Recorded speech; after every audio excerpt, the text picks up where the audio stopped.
Hello, everyone. My name is Alex Oni Edigan. Welcome to Extra Hard Talk. Today, we're going to be having champions from our community, in Nigeria community, in generally Africa community, just to see the different view from NSAS that has been taking place for the past maybe over a month. Not quite sure how it was planned or who is the leader. But today, we're going to be having educational insight just to let people know why there should be NSAS and how they should prepare, or why they should prepare for NSAS in the first place. You know, these are questions that is difficult for most Nigerians or Africans to answer. However, a lot of people are not patient when it comes to making changes, because you need structure in place, you need the right people in the right place, and dealing with the right government, or understanding what government is about. A lot of us doesn't understand what citizenship is all about. We're talking about citizenship, we're talking about the attitude of people who are meant to benefit or provide services for the nation. So today you might be having different questions that will educate you to give you more approach when it comes to taking over your government, taking over maybe your household, and making the right change that the right people need in our community.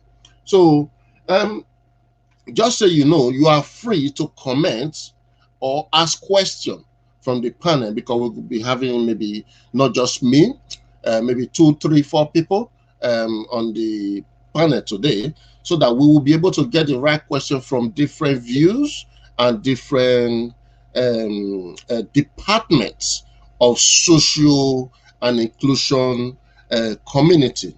I have one of my guests with me right now, which in their own language, I would like them to introduce themselves. That will make it more beautiful for you to understand what is happening from individual voices, what is happening from individual points, and individual approach that they've used. When we are talking about the question of today, we call it extra hard talk. So yes, be ready to ask the question. Are you ready to go? Here we go. First, I'll welcome, hello, His Excellency, can you hear me?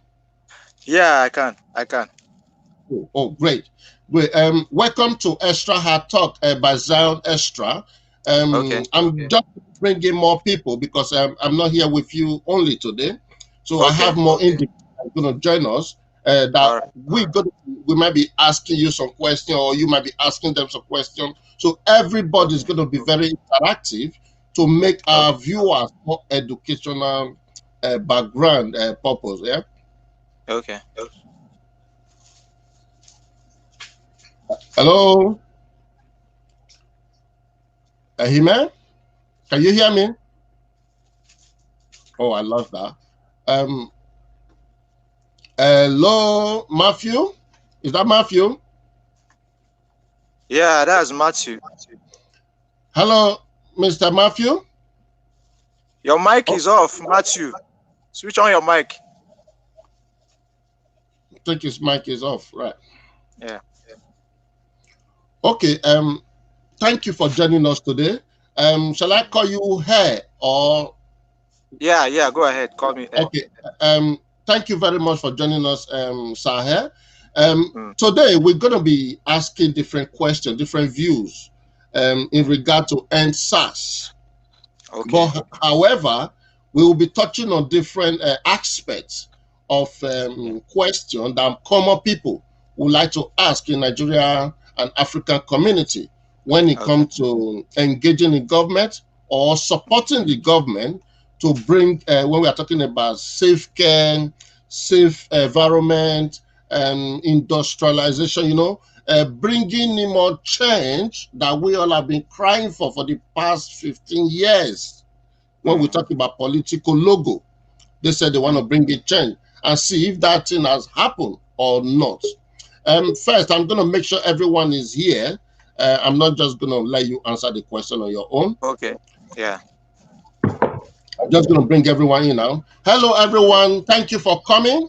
I would like you to unmute your mic and let us introduce ourselves. This is a very special program, Hard Talk.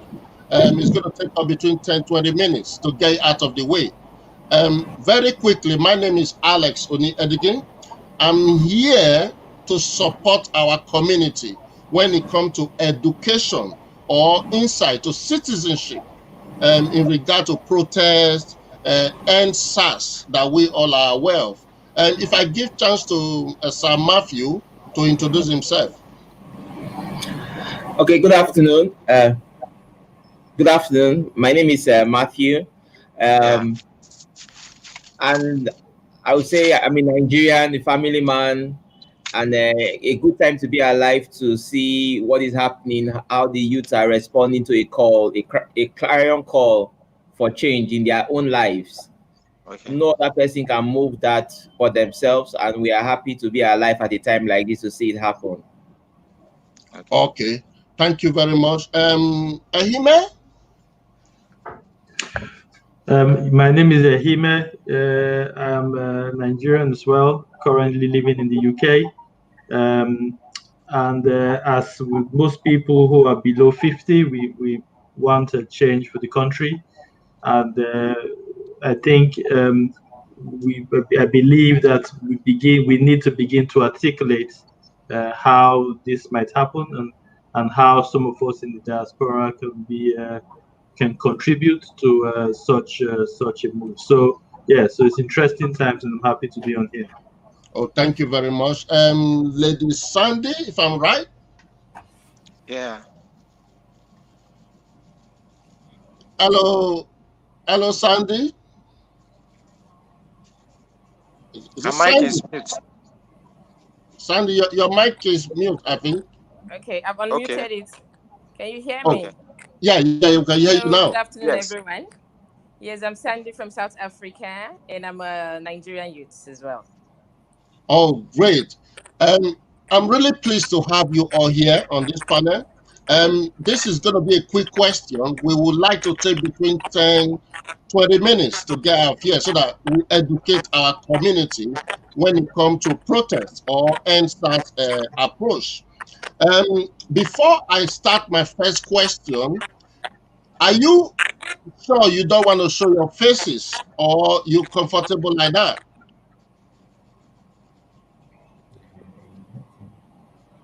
That's a problem. I think I can turn on my camera. I think I can. Great, great, excellent. Amen. Yeah. Yes, I need to prepare my background. So All right. Okay. Yeah. All right, that's fine. We'll give you time. So we start. If you need to just pop in yourself. First, I'm going to start with. I would just mention that a few people on this panel know how I look like already. So I'm known to a few people. You know what? I will accept that because I'll try to be in the spirits. So I will also know how you're going to answer your question if I can give you a harder question. First, let's look at the Nigerian community. In generally, what is our opinions in the Nigerian state at the moment? If I start with His Excellency Maf. The Nigerian state, I think, like every Nigerian, we deserve more, we yearn for more, and we have a right to ask for more. Like Oliver, I think it's not a crime to ask for more, for a better Nigeria. Gone are the times when we talk about Nigeria, we talk about it with a nostalgic feeling. The good old days, the good old days. And when you hear your fathers talk about the good old days, you start asking yourself, when can I tell my child about the good now days and a better tomorrow for them? And I think that is the desire everybody wants, for a better tomorrow. But that tomorrow starts with us. It starts with us today, in the actions we do today. Yeah, I agree with you. The tomorrow start with me. We all are here now. I would think this might be the first, second, or third start from us, and we need to do more. Thank you very much for that great answer. I hope viewers, you are hearing us. If you can't hear us at the same time, you can comment and let us know if you agree with our views in Nigeria state at the moment. And next, I will bring it Her Excellency Sandy to also let us hear our view in regard to Nigeria state at the moment. For me, what the previous speaker just talked about is we have the right to ask for more. We haven't had anything, let alone to ask for more. Oliver Twist say ask for more, but this is not the case of Oliver Twist because we haven't had anything at all. They have been oppressing us. We don't have anything. What we're asking for is basic rights. The government, as far as I'm concerned, the government has not given me anything that I deserve as a Nigerian. They should start putting roads and water and good health care for our people to use. That is my biggest concern. There's no school for the kids. There is nothing, absolutely nothing in Nigeria, as far as I am concerned. It's all man for themselves and God for us all. And that must stop. Thank you very much. We'll ask, is it Amen? Thank Oh, for the question. I think that we need to take a next step in our development as a people, and I think that we need to start thinking of how to harness the world as it is. We are lagging behind in a way, and there is a lot that we need to begin to do now to ensure that our children can have a future, and we need to, as a matter of urgency, begin to articulate that and take steps. So I think at the moment we're probably not doing it as well as we should. We're not making a lot of that progress. We need to turn the corner to make sure we can achieve that, basically. all right. Thank you very much. I hope at the end of the day, when the viewers hear our views in regard to more questions we're going to ask, they will see what impact we have made and how they can support to make sure we have a better Nigeria. If I ask His Excellency, hey, what do you think about the answers, or do you have more opinion to give in regard to Nigeria state?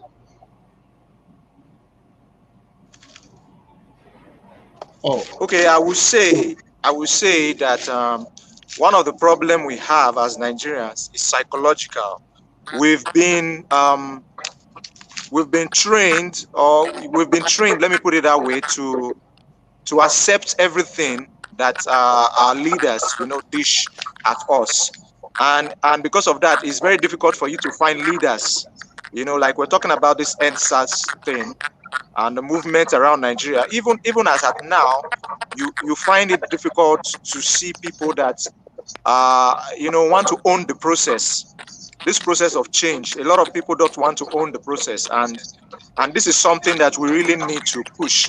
We need to inculcate into the hearts of Nigerians that they are the change that they desire. They are the leaders that they are looking for. So you are the leader that you are looking for. So if you don't lead in whatever niche you find yourself, you're definitely not going to see leadership. So we have this followership mentality, even when, you know, we are following, you know, wrongly. We follow to the wrong hole. We follow blindly and things like that. So we need to start understanding that we have a brain also to reason, to understand things, to say, okay, this government said this when they were coming in, and they are not doing this now. So what can I do, you know, to change that course so that they can come back and say, okay, we are accountable to somebody. So that is what we need. We don't just need to become leaders tomorrow, but we need to, you know, we need that citizenship kind of mentality where you know that Nigeria is yours. It's not for them, it's for me. You know, the roads are for me. The things that are working are for me. So wherever you go to, you are able to demand that right from people. You know, if they are going wrong, it doesn't have to be the president, it doesn't have to be the governor. You know, it might be in the local post office or the health center, you know, by the junction. But you have to be able to tell the nurse or the postman that no, this is what you people said, and this thing has to happen. So I agree with everything that people are saying. For instance, like on Twitter today, if a company, let's say multinational or one of all these service providers, if they default and you call them out on Twitter, you discover that in less than 24 hours, they have responded to you, you know, including banks. They responded to you. So why can't we do the same, you know, to this government, so that they will know that they are accountable to people? Because it's this impunity of not accountable to anybody and feeling that Nigeria is their own and that of their family. That is why a policeman can shoot somebody on the road protesting. But if it has been a norm, if it has been normalized for me to say, oh, sir, this is your job, I know what you are supposed to do. So it will be difficult for that policeman to start shooting people, because that's not his job. His job is to protect those people and not to shoot them. So this is just some of the things that we really need to inculcate in the minds of Nigerians. Thank you Thank you. very much, sir. Now we're going to look at a different view now when it comes to answers. Let's go direct. I would like the lady first to answer this question. When you look at the slogan, I pledge, Nigeria, is about answers, but underneath it said the youth need to prepare. Why do people need to prepare for answers upon all this lack of citizenship rights? Now, when we talk about fair Nigeria, I don't know if there's really fair Nigeria, but you will answer this question to let us know, why do they need to prepare? Which area they need to prepare on? And what age we are talking about youth?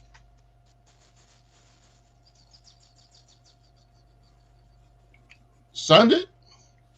Is it? Another phone. This one looks like it's giving me a problem. I'm logging in from another phone now. All right. Did you get my question? Sorry. No, I didn't get the question. Sorry. Can you come again? Yes. Yeah. Well, we're talking about Nigeria states now. We all have highlighted when it comes to faith citizenship right. We talk about lack of infrastructure, community services, that no service provider understand the citizenship right. So when it comes to policing, nobody knows what to expect from police. Now, when we look at the answers, the slogan, I pledge, they said the youth need to prepare. Why do people need to prepare for answers? For the service providers, most times when you go for services in Nigeria, they think that they are doing you a favor. You know, I was in Nigeria last year and last 2 years. I went to the hospital just to see how they are doing, because I'm into the medical field. And I used to visit the hospital, and the way the nurses are treating the patient, it was appalling.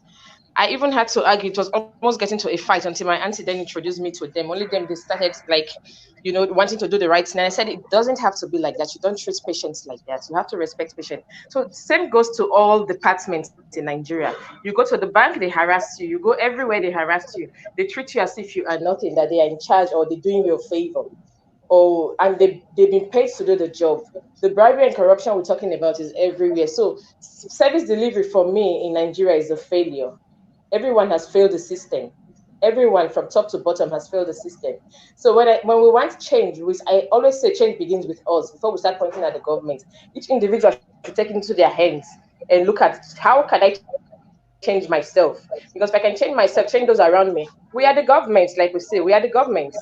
Then the government will change. If you change how you're working and how you relate to people and do things the way it's supposed to be and right, serve the people, then I think everyone will be happy because everyone is frustrated from what they are getting from all angles. Everywhere you go, everything is wrong, totally wrong.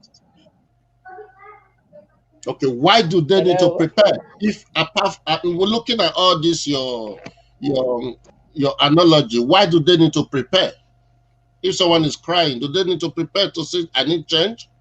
When it comes to answer, do No, we they?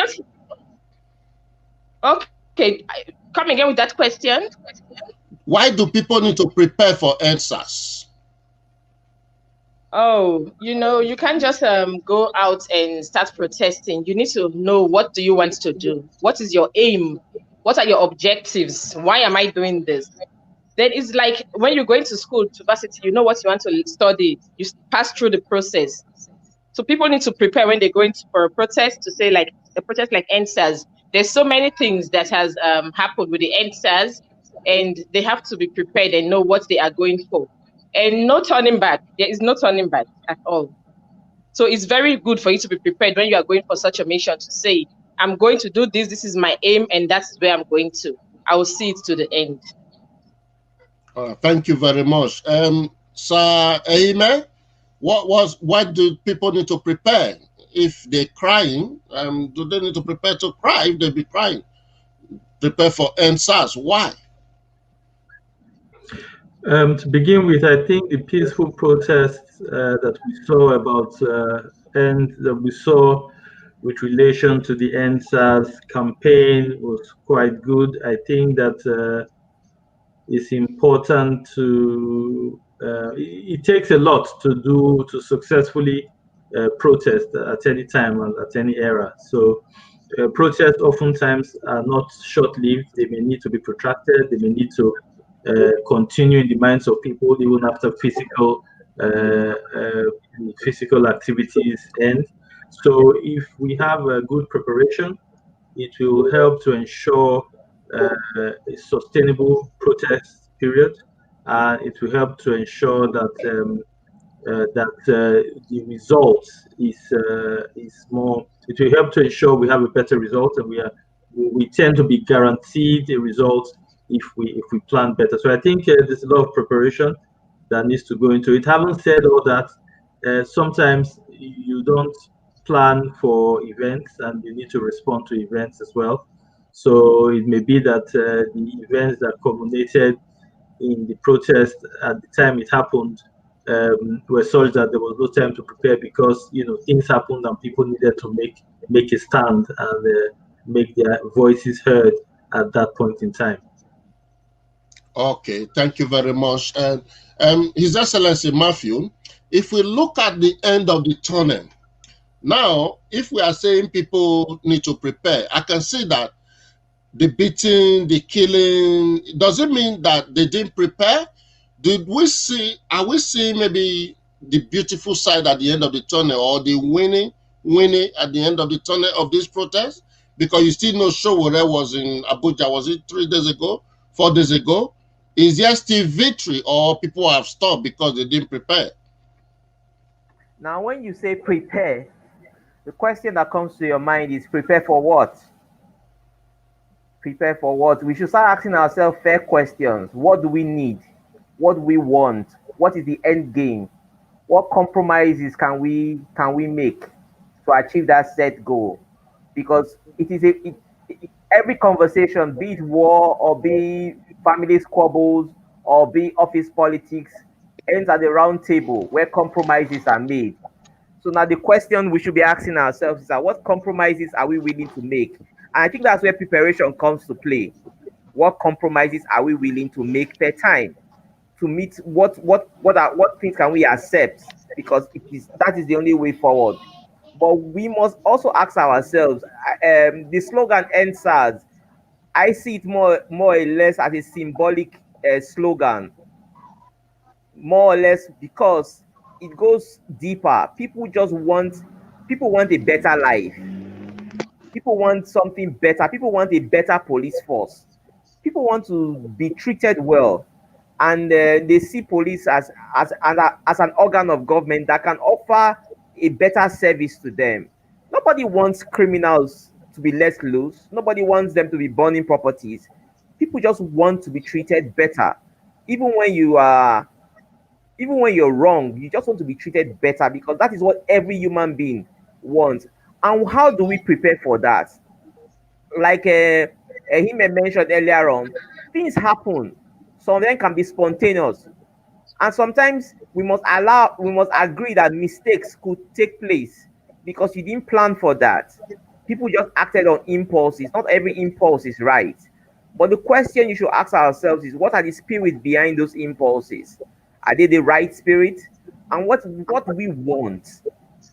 Do we want to just continuously flood the streets and ground everything to the halt? Okay, if everything grounds to the halt, what next? And the simple thing that comes to my mind is the lame man by the pool of water. When Jesus came to meet him and Jesus asked him, "Man, what do you want?" The man started giving the story. Every year an angel comes and stirs up the water. There is nobody to carry me into the water. And Jesus was asking him, "What do you want?" At some stage, we need to answer those questions. What do we want? And if some certain things that are verifiable are offered per time, we should look at what is being offered and ask ourselves, is this sufficient? But I think the pertinent issues every Nigerian youth needs to face is that, like, do I know my rights? Do I know what is due me? Do I know that it is more important to vote for my local government councillor than to vote for any reality TV show? Do I know that it favors me? I have a right to complain. It is my right to complain. It is my right to ask questions. Do we know those rights? And we must realize that nobody will give you your right on a platter of gold. You must ask for it. You must ask for it. You must take it up and ask for it. A good number of Nigerians want a better Nigeria, but they're not willing to put in the hard work. They want somebody else to make the sacrifices for them to enjoy. We've been blessed to have some people in Nigeria who have made sacrifices, and even today, I see more people making sacrifices. But we must realize that that better Nigeria we seek, that we all seek, is for us. It's not for somebody else. It's for us, and only Nigerians can make Nigeria a better place. So, Thank you and very much. for it to happen, we must plan. Yes, I agree with you. I'd never disagree with any of you guys' opinion. So now you mentioned the name Jesus. I'm going to go into faith environment now. When we look at the faith area, looking at the culture and traditions of faith, David prepared to fight Goliath, or was Moses trained to fight King Pharaoh? If I ask her this question, was David prepared? If you remember David very well, his childhood, he was a farmer. If you remember, he wasn't aware what is happening on the war zone. Yeah, you remember? He wasn't aware, but he knew that Goliath had been issue in the community. But did they prepare to make a change that we're having today? You know, these people in their own right, they had some form of preparation, and that form of preparation is based on, you know, they had their own industry. David had his own industry, which was It was either goat herding or sheep herding, taking care of sheep and all that. So he had his own thing that he was doing, and he was very successful at it. In the sense that there were times he had to rescue some of those sheep from uh, animals, even like lions and bears. Then Moses, on the other hand, was somebody that was a prince. He was being trained to become a prince, and outside the fact that of what he learned in the palace, when he went into the wilderness, he became a goat herder too, a herdsman, a sheep herdsman too. So he had his own industry, and he had this preparation of leadership, because according to the Bible, if you understand Psalm 23, it talks about uh, being a shepherd and making sure that uh, your your business as a shepherd is successful. Everything that the shepherd does, it makes it to show that that person is successful. So over time, that person must have gained experience as a result of tending to those sheep. So it is the same thing that we see in Nigeria. Let me say something, that if you look at our churches, for instance, you'll discover that most Christians, including the ones that are very, very, or that let me use this word, that show to be very spiritual, the ones that show to be very spiritual, you discover that they don't have leadership qualities, or they don't operate leadership in their spirituality. They just want to get things from God, but when it comes to leadership, you don't see them, leading. Because in a church environment, for instance, you can lead by cleaning the church. That is leadership. You don't have to be the head pastor. You don't have to be the general overseer.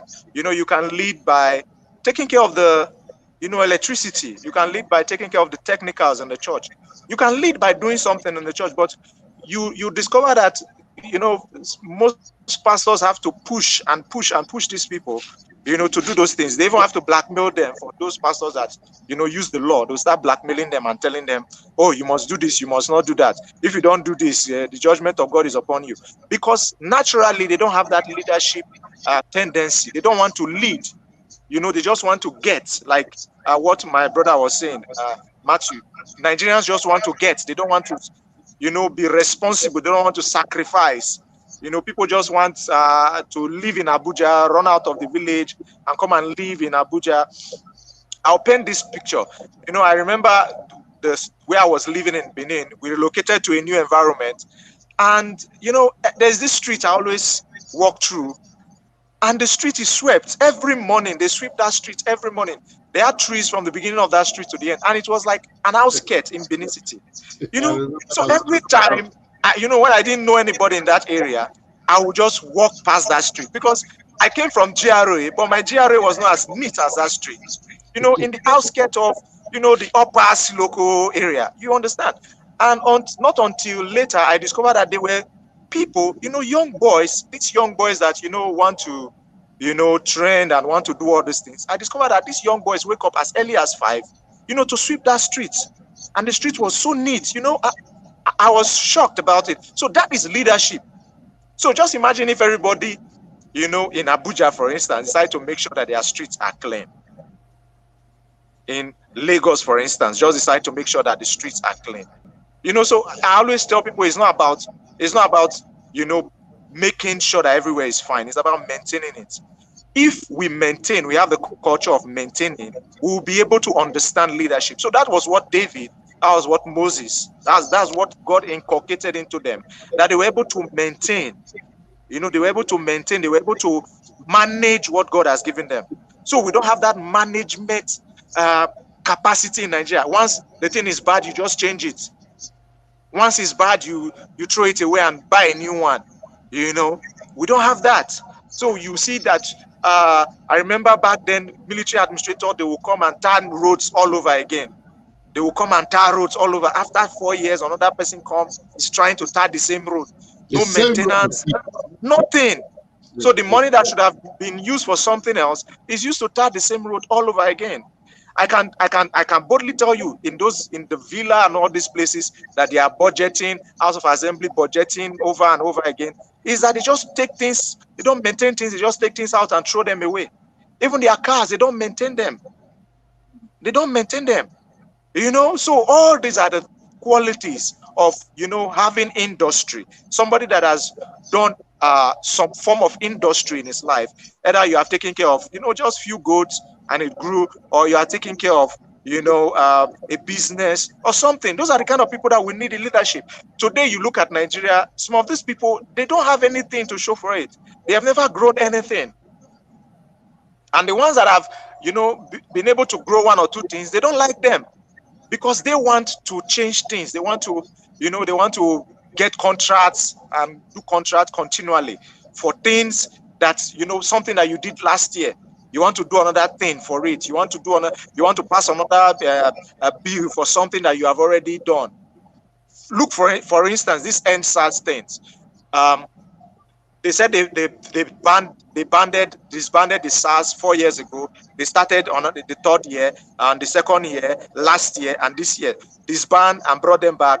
They must have, I can tell you, because I live in Abuja, I can tell you that categorically these people must have budgeted billions to reform those SARS. But what happened? Just like what they are doing now, I saw one video, they said they are SWAT, and I was shocked. I saw old men trying to jump into cars.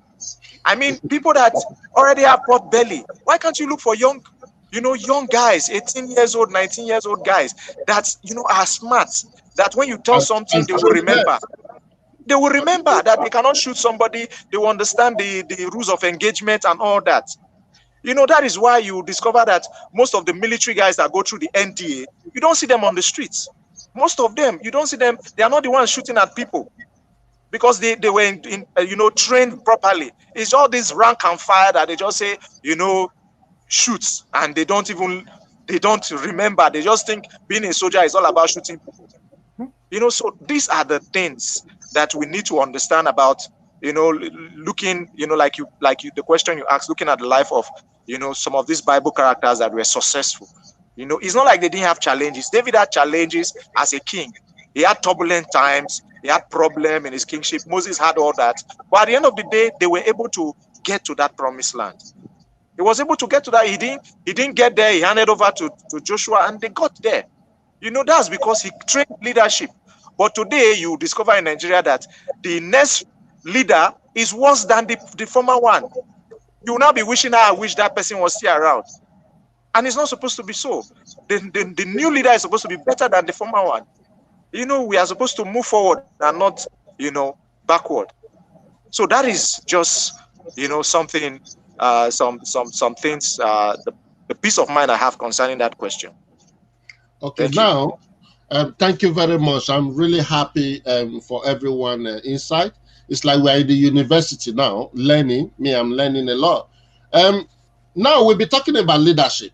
We'll be talking about, we don't want this government.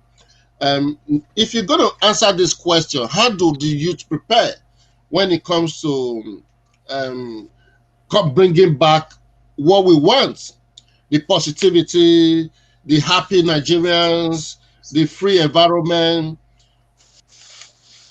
Some of you might not be Christian, but we just kind of use faith approach in regard to leadership, training, inclusion, understanding citizenship.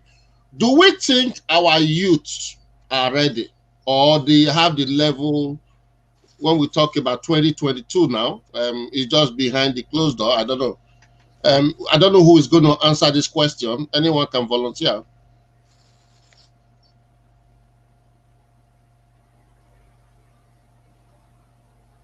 I think, hello, can you hear me? Yeah, we can hear you. I think there is, the only way to prepare is just by doing what you do on a daily basis and doing it very well. Looking at anybody going to a special school or doing apprenticeship or training may be hard and far-fetched. A classic case comes to mind. I think it's a governor of a former northeast state during that should be around 2008 or thereabout, who, when they went for the burial when Musa Yaradua, God bless his soul, went for his burial, saw posters everywhere. People were already planning for the man's second term, and he died before then. Why I say that, why I give you that analogy is that, like, we can only plan and nobody knows what tomorrow becomes of us. But if you are diligent, as the Bible will say, have you seen a man who is diligent in what he does? He will not stand before men. If we can start doing what we do and we do it well, it's only a function of time. Society will sieve us to the top.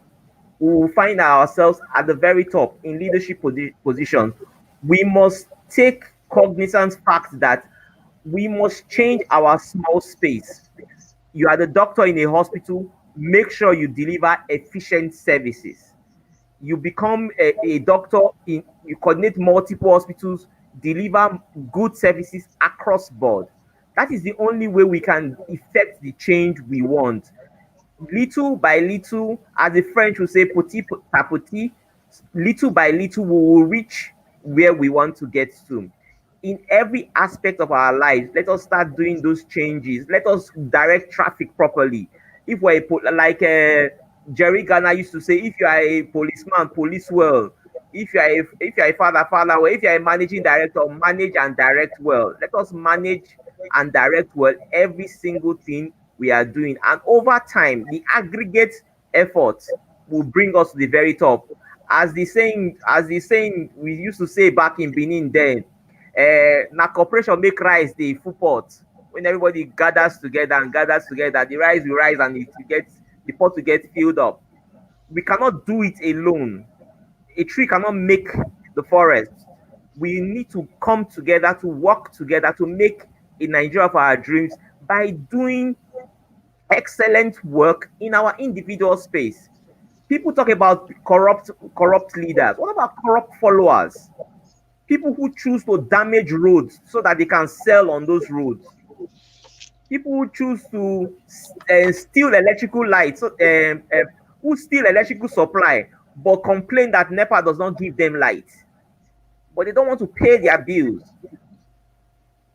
People who complain about police brutality, but hire the same police to brutalize other people. We see a trend in Nigeria that until people get into power, they're always complaining about those in power. And when they get into power, they start doing the same thing they complained about the others. So the problem we ask ourselves, who is really the problem? So when we realize that it is us making deliberate effort to change our society, nobody will do it for us. If we start changing it little by little by our independent good action, a teacher in your child's school disciplines your child. You don't go there fighting the teacher. Who gave you the authority to discipline my child? I remember growing up, if your teacher beats you in school, you can't come and tell your parents at home that your teacher beats you. Because the first thing they will ask you is like, what did you do? But you see children come with their parents. Depending on the society. Yeah. If you beat me in the UK, I will go. I will call 999 for you. So the question is this: we know beats. We are not saying that you should litter the child with canes left, right, and center. But even in doing that, you come to meet the teacher and say, what did my child do? Discipline, very important. You are right. You show some level of good. You see an average person wakes up and he's driving an ambulance going to nowhere. He puts on the siren. In the UK, nobody does that. Nah, it doesn't happen. Nobody does that. So you start asking yourself, you see people walking around, you see elected officials in the UK on public transport with you. It's no big deal. You walk up to government, you walk up to government houses, you walk up to the White House in the UK, no big deal. No. Nobody sees it as something extraordinary privilege. The Prime Minister walks up to your door to campaign for elections. No big deal. But yeah, you start realizing that immediately just make you governor. You not become principalities and powers. You cannot deal with men. Nobody can see you. You are removed from your society. until we come to a scenario where we now realize that this society, it is only us that can fix it, and we can fix it working together. We can fix it working together. We are not removed from it. You are very right. You are very right. Before I talked about unity and working together, which is nearly my last question, I don't know if Sandy want to add to that, or Ehime. Anybody want to add to it?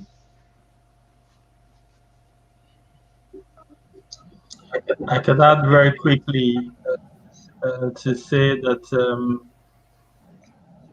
in terms of rating the Nigerian youth, I think that I think we have very educated, very capable youth. One of the things Nigerian has that is going for the country is teeming population of hardworking and intelligent people.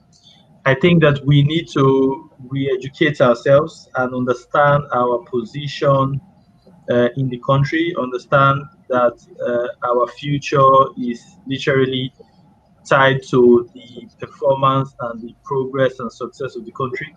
Now, if we can do that, and if the Nigerian youth can do that, we need to then position ourselves to be able to influence, for instance, elections, etc. So we must see ourselves as part of the process. We must have PVCs. We must be positioned to vote. We must identify candidates that carry our aspirations.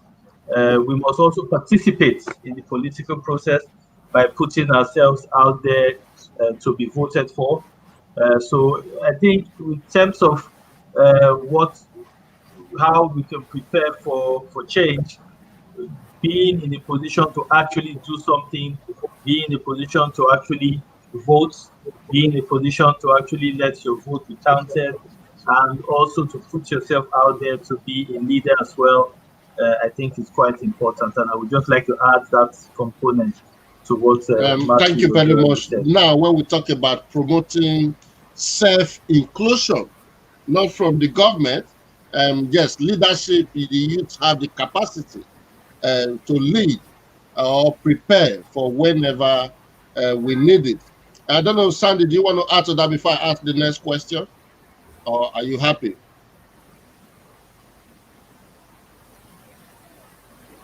Sorry, I took your mic.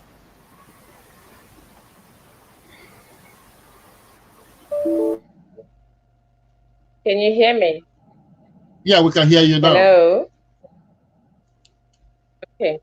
What I want to say about the leadership when it comes to leadership and making the youth being inclusive, the mentoring spirit in Nigeria is very low. The morale is very low. They don't carry the youth along.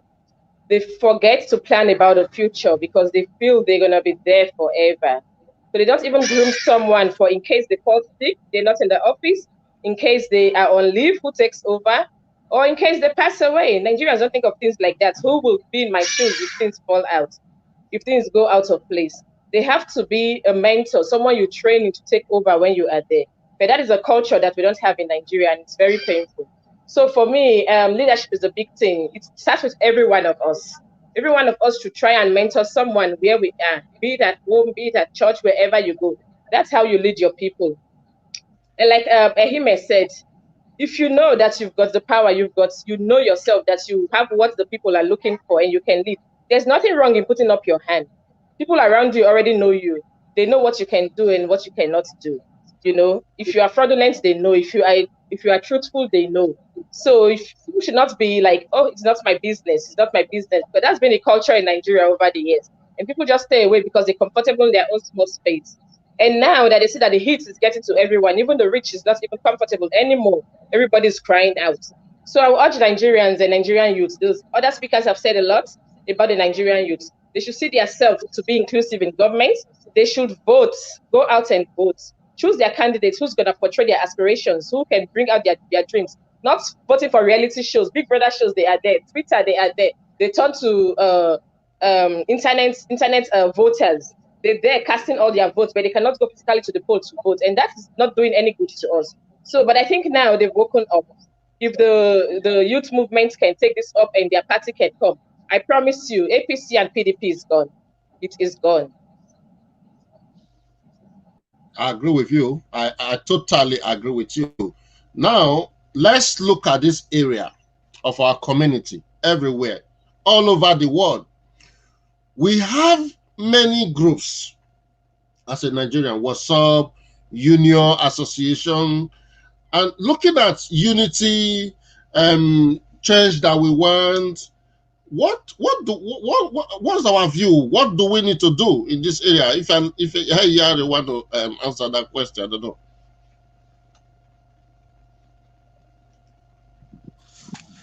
Yeah, concerning unity, the thing about it is this, that a lot of people don't understand how unity works, probably because of the foundation that we have as Nigerians. We have had this foundation of division, and it affects every aspect, every facet of the Nigerian life, whether in the church, whether in the mosques. There's always division. The Shiite will say is not the Sunni, Sunni will say is not a Shiite. The Pentecostal will say is not Catholic, and everybody is just divided, somewhat. And because the the founding fathers and the leaders, right from the 60s, have used that to kind of lead or rule. Let me put it that way. So you discover that now we have so many mentality of, okay, you are not in my camp or I'm not in your camp. Even inside in families, people have that same mentality. But I want the youth to understand something, is that where there is a goal, where there is a vision, where there is a purpose, when there is something that everybody is chasing, and is our our challenge is united. That is, if we have a united challenge, the thing that is affecting us, if it's one, and all of us know that, okay, this thing, like we are talking about end SARS now, in the sense of bad leadership in all spheres of Nigerian life. When we understand that this problem is there, and that is our singular challenge, then we have to come together to fight it, because when we are together, we are stronger together. So it doesn't really matter. I was watching one of those live programs. I think it was last week, where that Ebuka hosted, and somebody brought this same thing up. It doesn't really matter whether it is a YDP, whether it is Pledge Nigeria, whether it is an NSAS group or it's a TNT group. It doesn't matter whether it's a New Nigerian group. It doesn't matter whether it's is one radio group or one diaspora group. We must understand that we have a singular focus, and that focus is to make sure that Nigeria is great, to make sure that the things that we have pledged, the things that we have been told that will happen, if we all decide to work for Nigeria, if we decide to sweat for Nigeria, that those things manifest, that those things come to play in our lives. I don't necessarily need to be a governor, for there to be a street light on my street. I don't need to be a councillor for there to be good roads to my house. I don't need to, have a car, to enjoy Nigeria, if there are good roads everywhere. The Uber can come and drop me in my house. In the Western world today, the millennials are running away from owning properties, because to them it's cheaper. It's cheaper. They are, I saw a study in the US that about 15% of millennials have decided to sell their houses. They sold their houses and started, staying on rent, because today they might want to stay in Portsmouth, and tomorrow they might want to be in France. So why should I keep a house in America? So they just just live the life the way the world is, because the world has become a global village. People want to move around. So we don't really need all those amassing property. Somebody is buying the whole houses on one street, because of his family or his generation, because your village does not have road. That's why you are running from your village. You understand? You say one church is better than the other church because probably there is no, good road to that other church. That is why, somebody will run to a church because the church is on the road. So because he doesn't want his car to be damaged, not necessarily because the pastor preached better than the one that is inside the village. So all these things are very important, that we should understand that in our struggle we should be united. In this struggle of having in Nigeria, we should not now start saying, okay, we are doing it for our kids. We should do it for ourselves. Because if we say we are doing it for our kids, then we'll tend to procrastinate about it. We'll not be having this live, thing that we are having now. We'll not be doing some of the things that we are doing now. A lot of people will not have come out. Some people are looking at, oh, I'm going to leave Nigeria. And I normally tell people, like a friend of mine told me one time, he said he's now in Canada. And I asked him, I said, Canada is not heaven. Canada is not heaven. There are still challenges there. Everywhere, there are challenges everywhere, and the people there, they every day they try to better, wherever they are. So it's just the same way. You should better wherever you find yourself. Your house is dirty, you sweep it. Your clothes are dirty, you wash them. You don't sit down and say, oh, I wish I was in America, my clothes will not get dirty. You don't do that. You dry clean your clothes. If you don't have a washing machine, use your hand. You understand? So all these are the things. If you cannot be washing your clothes often, you try not to be as dirty as as other people that wash as often. So all these are the things that should unite us. Our vision should unite us. It's very robust. It should make us to be united. All the groups, everyone that will see this video, I want them to understand that every one of us, we are united by this singular struggle. So it's not about names. It's not about party.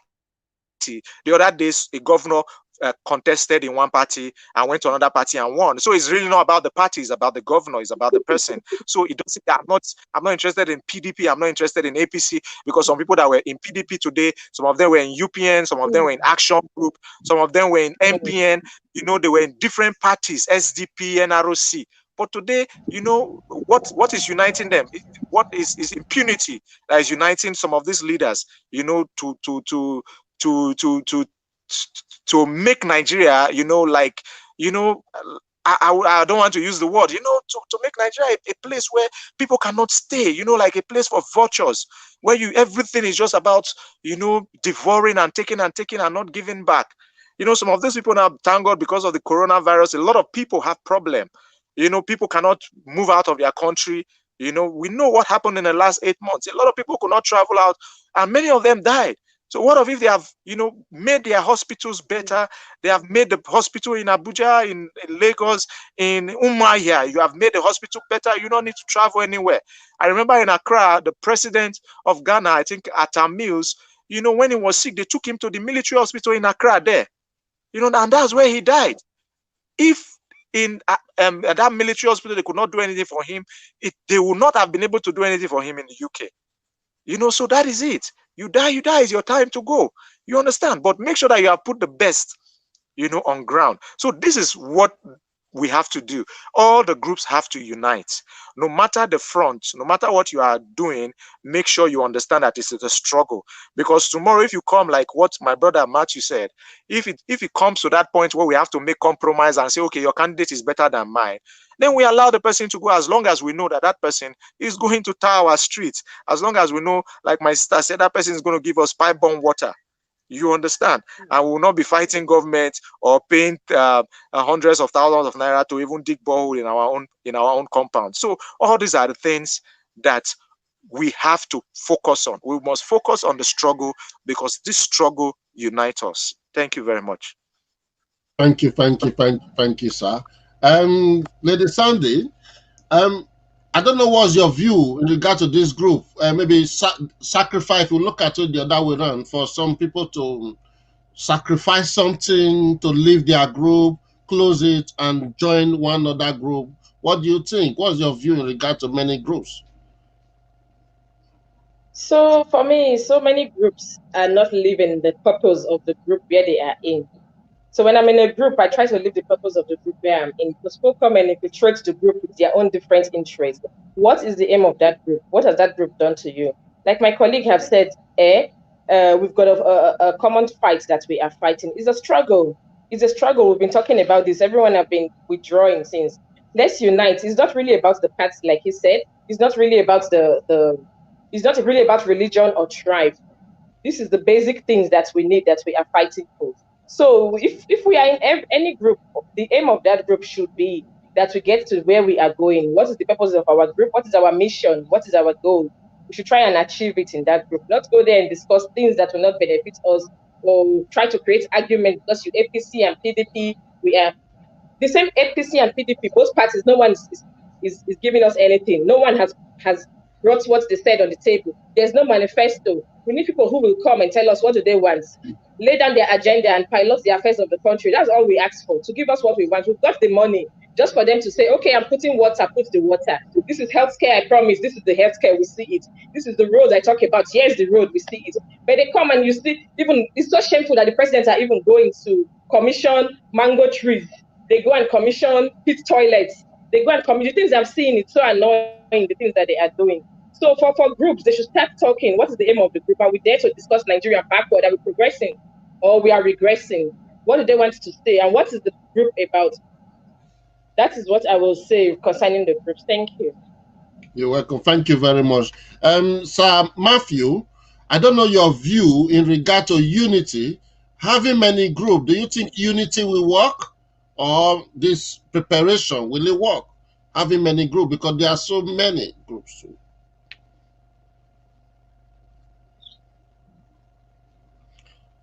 Sir Matthew? Sir Matthew, are you there? Oh. How many groups do we have? The number is the challenge is not in the numbers. The challenge is what is the purpose? What is the purpose per time? We have countries like India with thousands of groups, thousands of political parties. But what unites them per time is what moves the country forward. So the question we should ask ourselves, what do we have now that unites us? It's not in the numbers of groups. What if I'm in a group called A? What is the purpose of this group? Is the purpose of the group to come and sell pure water or talk about a better Nigeria? If we're talking about a better Nigeria, in what aspect? Is it in judiciary? Is it in the elections? Is it in education? Is it in health? Is it in health? Is it in water resources? Is it in foreign affairs? There's a lot of things to fix per time. And we must agree on what do we want. And that is where clarity comes in. What is the purpose of the group? To fix Nigeria. Fix what part of Nigeria? Education. Fix what section in education? Primary education. Fix what aspect of primary education? Then we can get some level of clarity so that when we have people come into power, you know what we can hold them for. Somebody tells you that he will give you good roads. We should be able to ask him 3 years down the line, when you came in, how many kilometers of road did you meet? How many kilometers of road are you done so far? How many kilometers of road will you do in the next 2-3 years? We must have those measurable indices.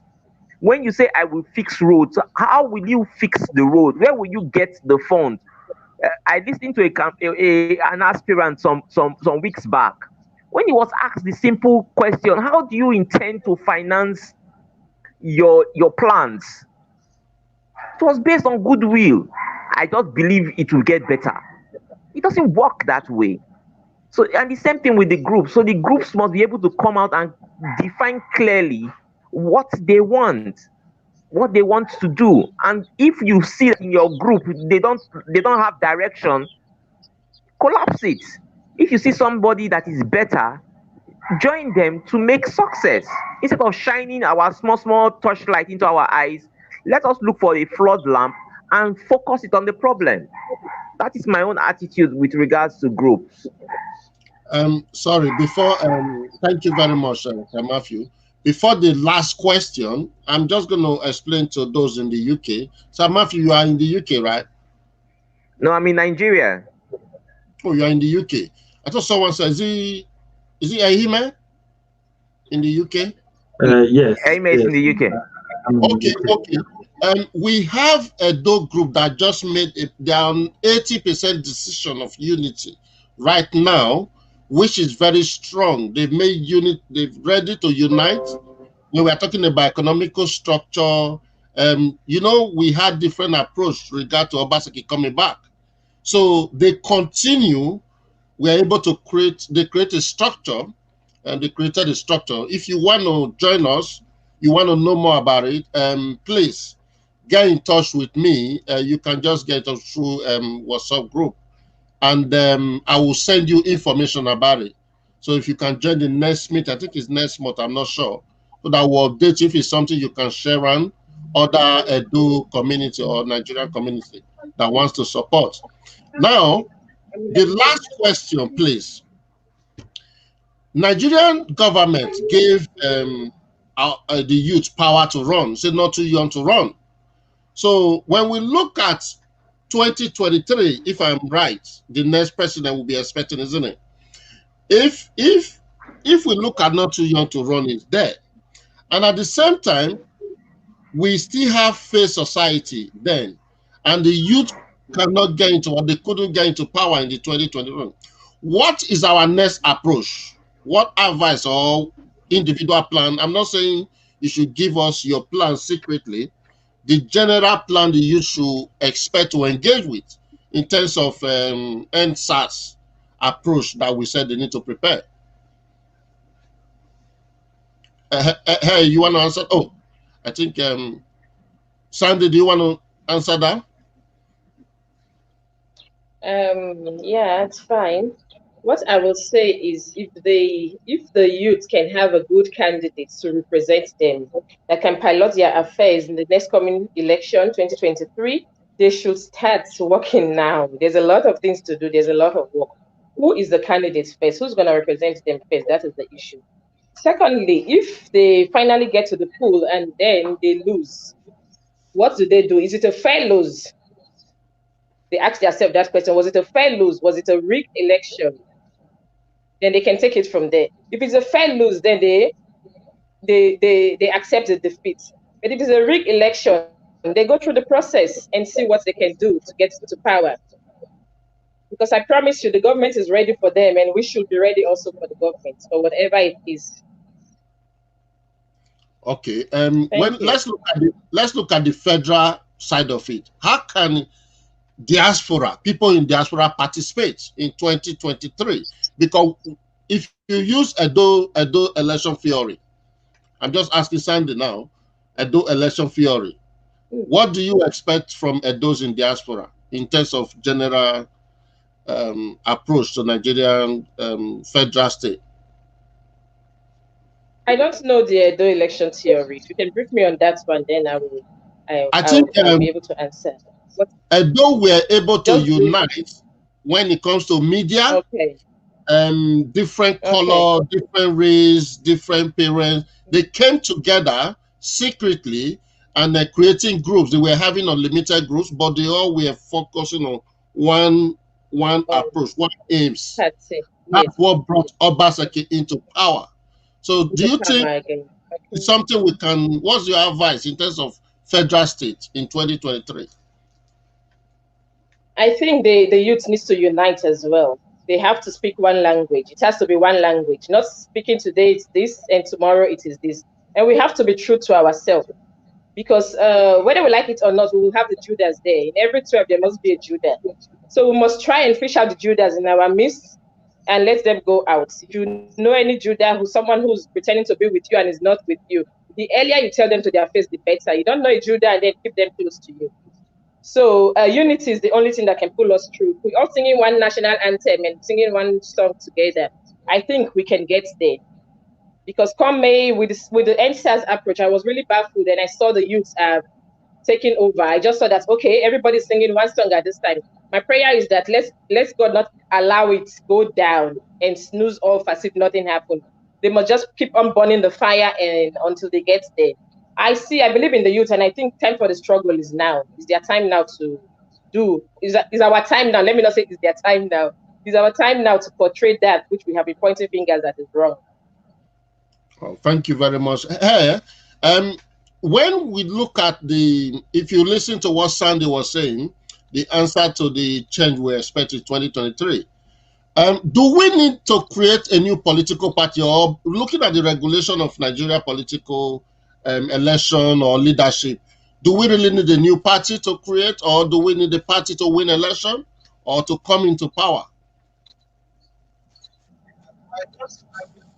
Yeah, I believe what we need is political consciousness. It's not really about parties. There are so many parties. I think they have about 100 parties. They try to deregister some, but the high court was against it. So we have so many parties that don't even have national spread. So, and some of these parties were were registered by youths, and so it's just for us to have this political consciousness. Man, like they say, is a political animal. There's no sphere of life that you don't play one politics or the other. Even even in church, even in your small nuclear family, you play some form of politics. So we just for us to carry this and be conscious of this political understanding that we already have, and use it for the betterment of the country. So it's not for us to be pushing, for one political party or the other. I personally don't believe that we should just, as youth, go and register one political party, or come together and form a political party. I just believe we should have a political consciousness, and when it is time for us to, when there are people that want to get into office, we can now, from that consciousness that we have, we can now know how to move forward. Because in politics, you don't show your opponent your hand. You have to, just internalize your strategy. You don't come out like, for instance, now we know how aggressive the government is against the youth presently, and you now come out and go and meet the same government that you want to form a political party, of which maybe you are going to have like 30 million registered members, more the party that will be more than PDP and APC even combined together. It will be difficult for them to, give you that kind of party. And when they give you that kind of party, you will not be, I will not be far from the truths of understanding that it will be strictly divided, because maybe one state is for PDP, the other state is for APC, but you are thinking is a youth party. So it's always better that we have the consciousness, we have the political understanding. We know the people that want to contest. Like I know people that want to become senators, you that want to become governors. I know all these people. It's better, at least you start grooming, you start interacting with them, you start deepening the conversation. When there are opportunities like this, you involve them, make sure that they are part of the process, so that at that time when the opportunity arises, you can allow them, you can push them so that they can now be who they are supposed to be. So that is just how it's supposed to be. It's not for us to be jumping from one political party to the other, because if we say we register a youth party today, who knows whether one PDP stalwart might come and give everybody money, and the next thing is chairman or his patron, then is what he says that will happen. They have rigged the constitution and all that. So I've experienced so many of all these things, and it's always good to know, like what my sister says. It's always good for you to be focused on what you are doing, and not allow fraud, because you are jumping the gun to come into a process. So political party is not actually the way to go. It's just the political consciousness. If there are political consciousness in that PDP, if, for instance, there are 100 people registered in PDP and 90 is saying this is the person we want, it will be difficult for the remaining 10 to say no. So that is it. That is how it's supposed to be. That is how I see it will go. Because a lot of this PDP and APC, many of them, they will decamp. They will leave their parties and go to parties where they think they can win before 2023. And that's just the truth. And they might come into any of these youth parties. So it's still the same people. So it must much more be of the ideology. It must be about what, your stand is, your principle, the principle of that party. So that is how I see it. Thank you.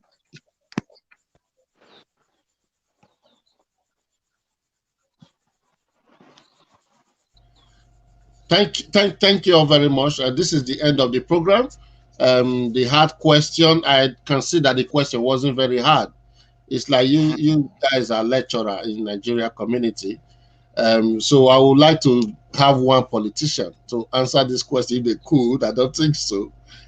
However, we're going to end this program now. What advice do we have for the youth? Someone who is thinking, who doesn't belong to any group, do we want to direct them, or what approach we're expecting them to follow? Because government is coming now in 2020, 23. It's not too far from now. What advice do we have for them? I don't know. Matthew or Aime, you want to?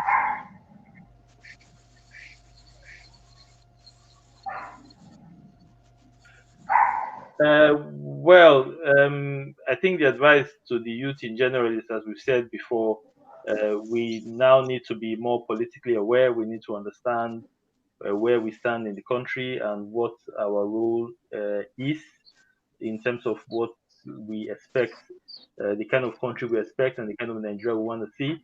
We must be also willing to participate in bringing about this new Nigeria. So, in terms of an advice, individuals must begin to prepare themselves. Those who see themselves as having things they can offer should begin to put themselves forward. The other guy, my colleague on the panel, has mentioned that we have a variety of political parties already. We need to begin to coordinate ourselves in such a way that we have a critical mass, and we can articulate and unify our demands and what we want to see, so that we can have a better impact. Most any other person want to say goodbye? Maybe any advice? My advice is for everyone who voted in 1999. Yeah, you have seen different circle of government. You should be able to realize that the only way forward is that you get involved in the political process, and that means putting yourself up for elective position or voting people into elective position. Staying on the sideline is not an option. Thank you very much. Thank you. Thank you. Sir, you want to say something last? Okay. Okay. Let me allow Sandy to say something. All Let me right. allow Sandy to say something. Excellency. Okay, I'm not gonna say much. Everyone have said their own bit. I just want to advise the youth to be very focused. It's a race, it's a marathon, it's not a sprint. We're gonna start slowly and we'll get there. They mustn't just think it's a sprint. Let's go straight and then we will get it. If they go to the pool, like I said before, they don't win. There are processes to follow. Is it a fair win, lose, or rigged lose? And they must just be focused, trust in God as well. Planning is very important, and just look to where they are going. Get the right candidates to represent us. Who is it that you want to represent us? Like we're saying, there's no sitting on the fence. Yes, either you are in or you are out. That's what I've been saying to the people. Are you in or you are out? Who are the people who are hungry for the change of government? Come forward. Bring your ideas to the table. Let's see, what do you have? And from there, I think we've got very brilliant Nigerian youths. I'm so proud of our youths. We've got responsible youths, though the president said we were lazy youths. But our responsible youths are coming out to tell them we are not lazy, because they are the ones who failed the youth. And I keep saying it, they are the one who failed the youth. If I was in Nigeria, I'll still be labeled a lazy youth and irresponsible youth. They failed the youth, but now the youth have decided to take power. And I'm happy for what they are doing. They can go. We are right before them. We are with them all through anyway. Thank you. Thank Okay. you. Thank you. All right. Yeah. Okay. I just want to say, according to the pledge of the national pledge, it says that we should serve Nigeria with all our strength. And so in that light, every Nigerian, whether you are youth or you are youth at heart, you should serve Nigeria with all your strength, and that involves you doing, getting to that point where you have to make the change. You don't have to wait for somebody else to make that change for you. I know in a place in the American Constitution, it says that when tyranny has become the order of the day, you that is able to see it, you are the one that should correct it. So just the same way in Nigeria, when you see in our pledge that says that when you get to that place where you have to defend the Nigeria unity.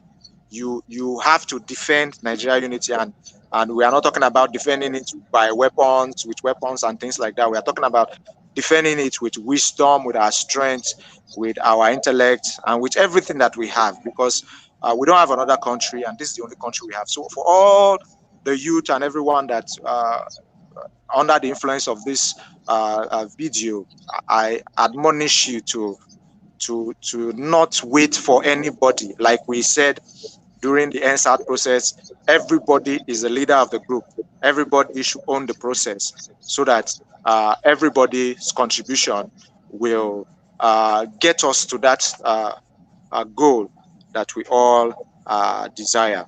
Thank you very much. Yeah, thank you very much, and I really appreciate your time, everyone's time, the viewers' time, and hopefully we can come back again with educational program, so that those who are left behind, those who want to take charge, or those who want to learn what has been happening, the real insight to end SARS in our community. Thank you all very much. I will see you again, Sandy. I really love you. Thank you very much for your support. Sir, thank you very much for your support, Matthew. You've been very great. Thank you. I also love you too. His Excellency, amen. Please, I think we'll get in touch again, because you're in the UK, so I can show you the Heaven community, though I've actually created in the UK. Thank you. My Excellency, hey, yeah, thank you very much for your support, and hopefully Nigerian youth will want to see you guys back again, and we can create a better platform for we to have good orientation for our community. Thank you very much, sir. I'm really loyal. All right. Thank you very much. God bless. Hello, viewers. Thank you for your support, and I really appreciate your time, your effort, and I love you very much for sharing this extra question that we are able to bring out one by one, so that you will be able to know what is happening in our community. You know, sometimes these are backdoor conversations that we brought to the table. Now, these are guys that never want to involve in politics. They don't want, it's not their business. But however, like when we're talking about David and Moses, but they have these keys, they have this power. They've been championing their own community in terms of leadership, in terms of, are you talking about governorship, talking about being the president of Nigeria? 4 people you saw on this channel today, yes, they are more capable than you think. If you doubt it, track them individually, and you will see their track record. When we talk about Nigerian youth are not lazy, but they are champions in every community. Again, I love you all, and thank you all for your support. I'll see you again in our next Hard Talk when it comes to extra Hard Talk in Edo.